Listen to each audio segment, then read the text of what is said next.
आज फिर आपके साथ मैं डॉक्टर अरुण कुमार गोयल, एंड्रोमेडा कैंसर हॉस्पिटल कुंडली सोनीपत से, और मेरे साथ हैं मेरे colleagues doctor Ashish, who is head of the nuclear medicine department here, तो जो यहाँ की पेट सीटी फैसिलिटी को मैनेज करते हैं, और साथ में है डॉक्टर वैशाली दामरे, हमारी ब्रेस्ट कैंसर स्पेशलिस्ट। आज हम बात करने वाले हैं एक बहुत इम्पॉर्टेंट टॉपिक पे, and that is pet CT scan. आजकल कैंसर की जब बात उठती है तो पेट सीटी स्कैन बहुत बार डिस्कस होता है, पब्लिक भी इसके बारे में काफ़ी पूछती है, and definitely doctors use it money time, but इसके बारे में बहुत सारे कन्फ्यूजन्स और मिसकंसेप्शंस हैं, तो हम चाहेंगे कि उस पर थोड़ी क्लैरिटी आए, और इसीलिए हम लोग डॉक्टर आशीष को अपने साथ आज लाए हैं, और हम पेट सीटी के बारे में आगे और क्लैरिफिकेशन चाहेंगे। तो डॉक्टर आशीष, सबसे पहला सवाल जो एक बेसिक है कि एग्जैक्टली पेट सीटी स्कैन क्या चीज़ है? पेट सीटी दो अलग अलग इमेजिंग मोडालिटीज़ का समीकरण है, जिसमें पेट यानी कि पॉजिट्रॉन एमिशन टोमोग्राफी और सीटी यानी कि कम्यूटेटिव टोमोग्राफी एक ही मशीन के अंदर प्रेजेंट होते हैं।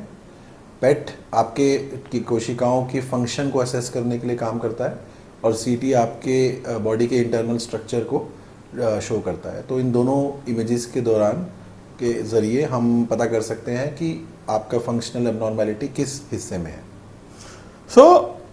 ये चीज़ क्लियर हुई कि पेट सीटी स्कैन एक्चुअली दो तरह की इमेजिंग का कॉम्बिनेशन है, पेट और सीटी। डॉक्टर आशीष, ये पेट सीटी स्कैन किया कैसे जाता है, थोड़ा इन ब्रीफ अगर आप एक्सप्लेन कर पाएँ। पेट सीटी स्कैन में सबसे पहले पेशेंट को एडिक्वेटली प्रिपेयर करने के बाद उसको एक आईवी सेट लगा के उसके अंदर एक रेडियो एक्टिव मेडिसिन इंजेक्ट की जाती है, और एक अप्रोप्रिएट वेटिंग पीरियड यानी कि जनरली 1 घंटा इंतज़ार करा के पेशेंट को मशीन के अंदर लेटाया जाता है, जिसके अंदर उसकी पूरी बॉडी का स्कैन किया जाता है। उस स्कैन के होने के बाद इमेजेस को बनाया जाता है, और उनको अच्छे से विश्लेषण करके उनके बारे में इंफॉर्मेशन ली जाती है। तो डॉक्टर आशीष, जैसे आपने कहा कि शरीर के हिस्से का आप एनालिसिस करते हो पेट स्कैन में, तो हमारे पास जैसे सीटी स्कैन हो गया या एमआरआई है या अल्ट्रासाउंड है, वो भी तो सारे हमारे बॉडी पार्ट्स का एनालिसिस करते ही है, या हम उससे भी तो इमेजिंग कर ही सकते हैं। तो पेट सीटी में ऐसा क्या विशेष है? जी, ये बहुत ज़रूरी सवाल है। पेट सीटी बाकी मोडालिटी से कैसे डिफरेंट है? Exactly, that is what I wanted to ask. Ultrasound, CT और एमआरआई ये मोस्टली बॉडी के इंटरनल स्ट्रक्चर में जो एबनॉर्मेलिटी आती है, चेंज आता है, उसको दिखाते हैं। लेकिन पेट सीटी प्राइमरीली फोकस करता है बॉडी के फंक्शन के अंदर चेंज, यानी उसकी कार्य प्रणाली में क्या चेंज हो रहा है, उसको दिखाने में काम करता है। जनरली किसी भी बीमारी में, कैंसर या बाकी बीमारियों में, कार्य प्रणाली में जो चेंजेस आते हैं, फंक्शन में जो चेंजेस आते हैं, वो बहुत पहले आ जाते हैं कंपेयर टू स्ट्रक्चर में चेंज आने से पहले। तो बीमारी का पता पहले लगाया जा सकता है और मोर एक्यूरेट तरीके से लगाया जा सकता है। ओके, तो ये क्या फिर जो पेट सीटी होता है वो ये हमेशा होल बॉडी पेट सीटी होता है, यानी पूरे शरीर का स्कैनिंग किया जाता है? जी, काफ़ी ज़रूरी सवाल। पेट CT generally and 99% of the cases में होल बॉडी ही किया जाता है। होल बॉडी का जनरली मतलब होता है सर से लेके मिड थाई तक, लेकिन अगर आपके पैरों में भी कोई बीमारी है या पैरों से ओरिजिनेट हुई है बीमारी, तो सर से लेके पाँव तक पूरा स्कैन किया जाता है।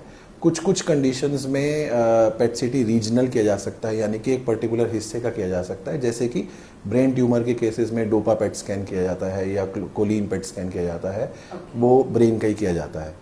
और इस तरीके से ये एक और कारण है कि ये सीटी, एमआरआई और अल्ट्रासाउंड से डिफरेंट है, क्योंकि सीटी, एमआरआई और अल्ट्रासाउंड जनरली एक पर्टिकुलर एरिया रीजन का किया जाता है, जैसे कि सीटी एब्डोमेन किया जाता है, एचआरसीटी थोरैक्स किया जाता है, लेकिन PET CT generally and specially cancer के केसेस में होल बॉडी किया जाता है। Okay, so you mean to say कि पेट सीटी कराने से आपको पूरे शरीर का जानकारी मिल सकती है, पेट सीटी कराने का कैंसर में खासकर मेन पर्पस होता है कि आप का डिजीज कहाँ किस किस कोशिकाओं में फैल गया है। राइट। तो इसको पता करने का पर्पस को सॉल्व करने के लिए आप एक ही स्कैन में, एक ही बारी में पूरी बॉडी का असेसमेंट कर सकते हैं कि स्कैन में कैंसर आपका ब्रेस्ट में था, तो वो क्या वो गांठों में चला गया है, क्या वो लिवर में चला गया है, क्या वो ब्रेन में चला गया है, इसका आप पता लगा सकते हैं। ओके, डॉक्टर आशीष, हमारे पास जो पेशेंट्स हैं एक्चुअली जिनको कैंसर का शक है, तो सबके मन में ना एक बहुत बड़ा मिथ है या डर है, वो डर है बायोप्सी को लेकर के।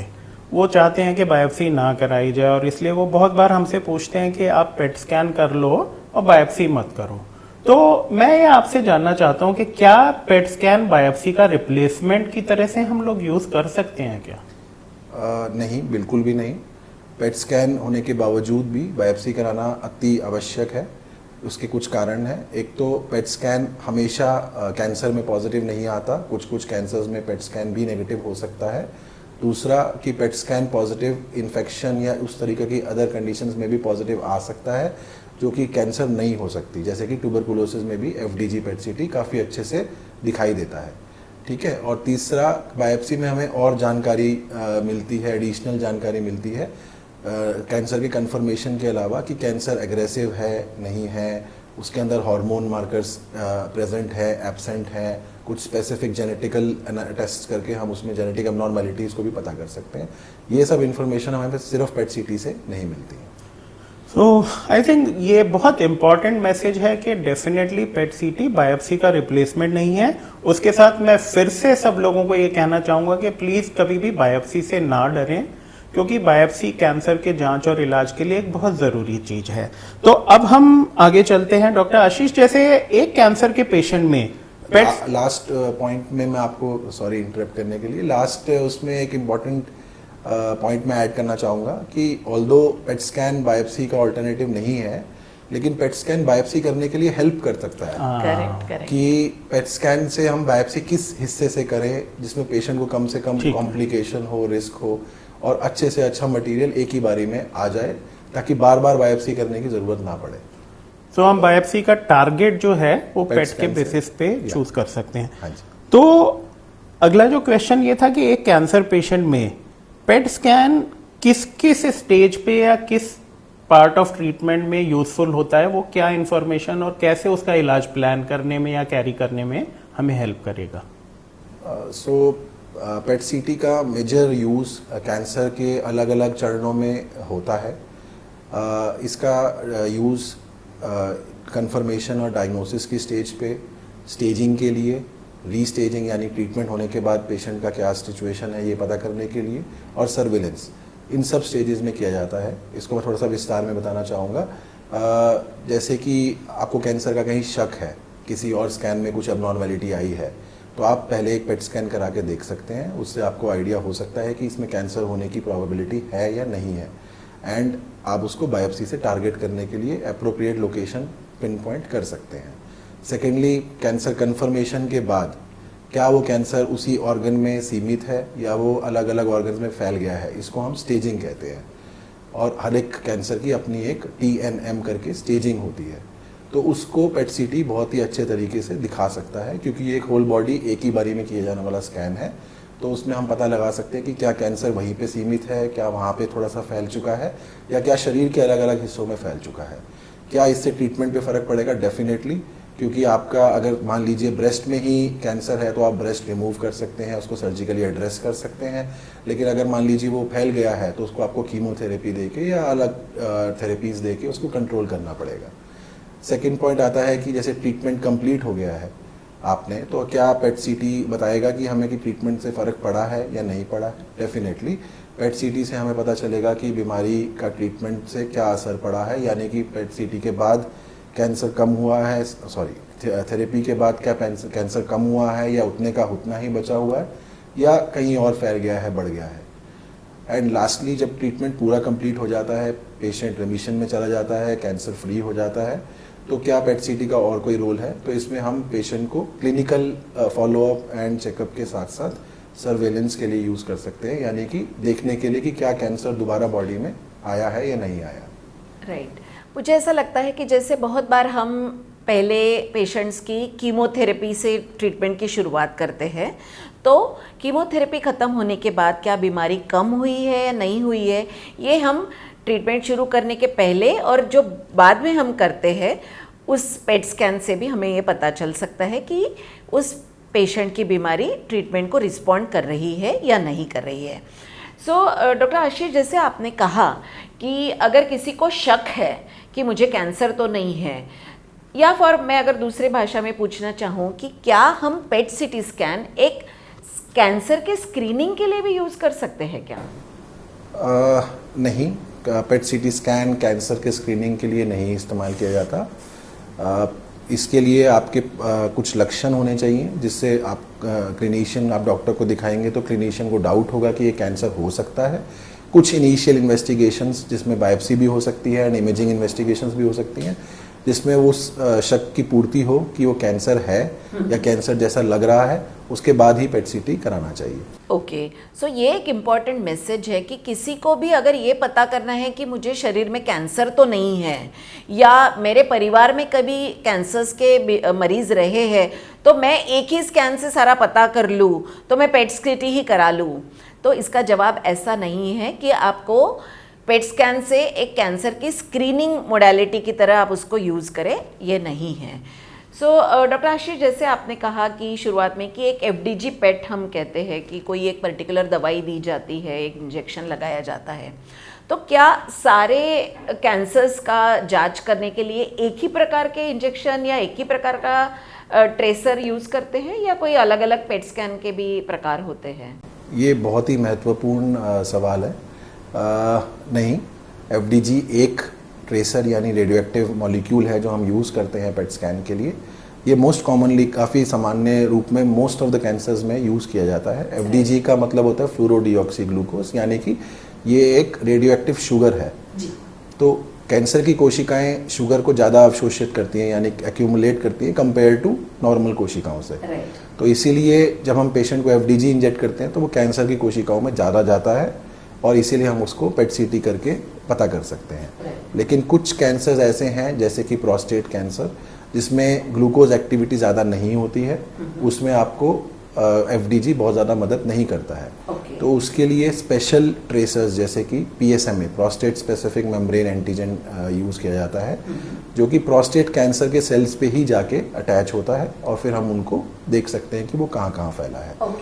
ऐसे और अन्य बहुत सारे ट्रेसर्स अवेलेबल हैं अलग अलग कैंसर्स और कंडीशंस के लिए, जैसे कि न्यूरोएंडोक्राइन ट्यूमर्स में डोटाटॉक स्कैन किया जाता है। इसके अलावा आजकल एक नया ट्रेसर यूज़ किया जा रहा है, FAPI, which is fibroblast activation protein inhibitor. ये कैंसर के माइक्रो एनवायरनमेंट यानी कि कैंसर के आसपास के सेल्स में फाइब्रोब्लास्ट नामक सेल पे अटैच होता है और उनको दिखाता है। तो कुछ मलिग्नेंसीज जैसे कि म्यूसिनस या signet ring cell GI cancers, gastric cancers and ovarian cancers में इसका रोल अब बढ़ता जा रहा है।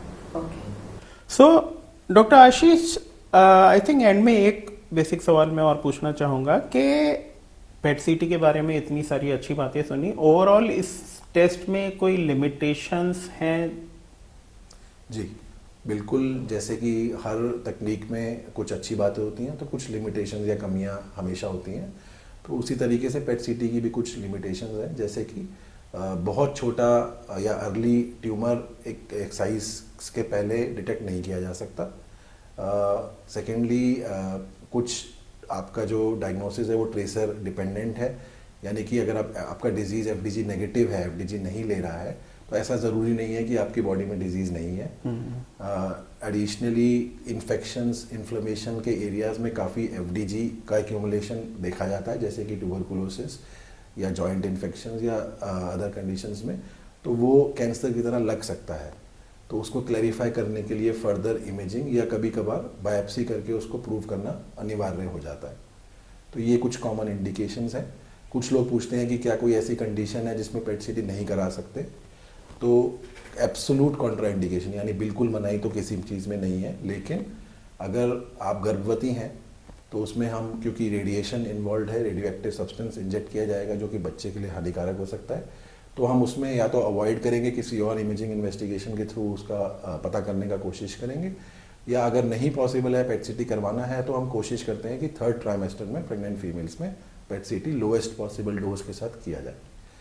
एडिशनली अगर आप ब्रेस्ट फीडिंग, स्तनपान कर रहे हैं और आपका पेट सीटी हुआ है तो आपको 1 दिन के लिए उस स्तनपान की कार्य को रोकना पड़ेगा ताकि आप बच्चे को अननेसेसरी रेडिएशन एक्सपोजर ना करें। इसके अलावा कोई ऐसी मेजर कॉन्ट्राइंडिकेशन पेट सीटी के लिए नहीं है। दोस्तों, आज हमें पेट सीटी के बारे में बहुत सारी यूजफुल जानकारी जो है मिली है। इसके अलावा अगर आपके कोई सवाल हो तो आप डेफिनेटली यहाँ कमेंट सेक्शन में पोस्ट कर सकते हैं, उसको हम कोशिश करेंगे कि बाद में आंसर करें।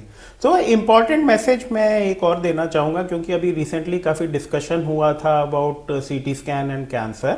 तो क्योंकि हर इस तरह के टेस्ट में पेट सीटी स्कैन सब में रेडिएशन यूज होता है, तो थोड़ा सा रिस्क कहीं कैंसर का हो सकता है।